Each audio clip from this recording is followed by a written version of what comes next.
Yo, what's up guys? This is Terrence Dior, and today I'll be providing you with all the information you need to win any argument against the idiots that actually believe that Colin Kaepernick isn't playing because he isn't good enough.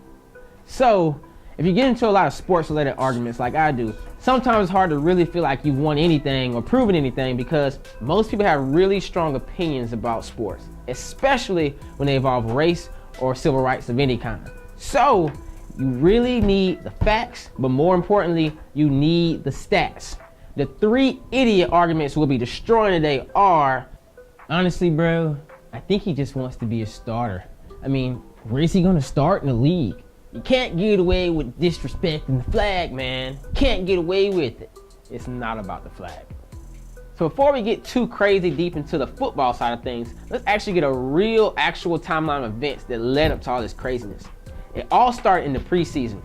Colin Kaepernick actually sat down the first two games also in the preseason, but no one noticed. He only got noticed in the third game because a beat writer for the 49ers actually tweeted out a photo of the ceremony. When people began to notice that Colin sat during the national anthem, all hell broke loose. So after the game, Colin gave his famous post-game interview describing the reason why he sat was because of social injustice and systematic racism, and he would stand for the flag when it actually represented what it was supposed to. See, but here's where things got interesting. He actually decided, out of respect for the flag, to meet with former Seattle Seahawks long snapper and former Green Beret, Chris Boyer. After the meeting, Chris Boyer decided that Kaepernick should start kneeling to respect the fallen soldiers that he fought alongside with. This started a trend across America and had everybody kneeling, from clarinet players, other players in the league, to baseball players, soccer players. Other players decided not to kneel, or some players decided to raise up a fist during the national anthem to show their support for Colin. So he finishes the rest of that season posting a passer rating of about 90, ranking him 17th in the league that year. Here's a list of notable quarterbacks that were lower than that.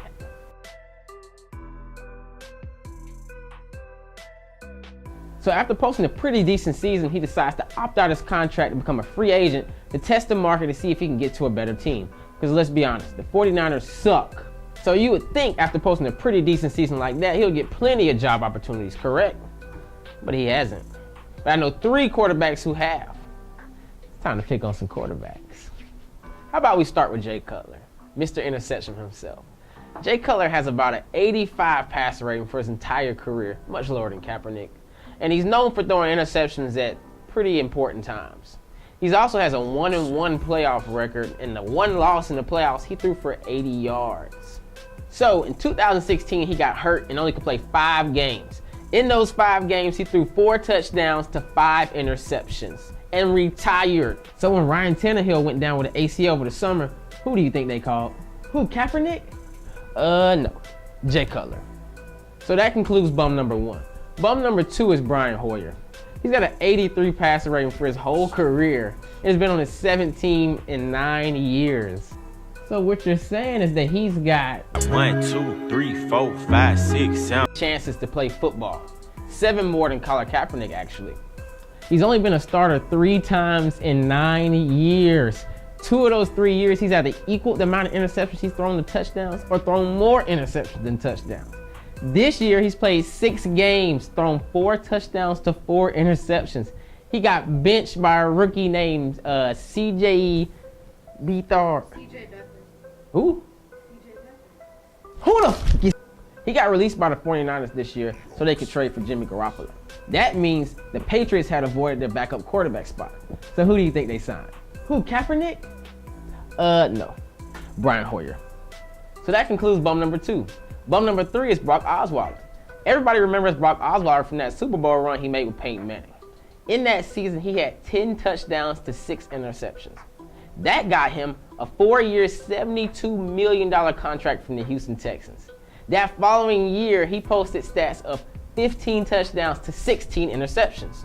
He gets traded by Houston to the Browns. Before the regular season even starts, he gets beat out by rookie DeSean Kaiser.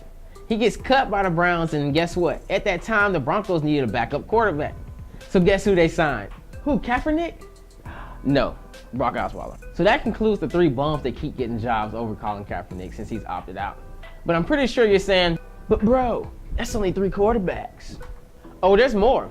Actually, 42 quarterbacks have been signed since Colin Kaepernick has opted out of his contract in 2016.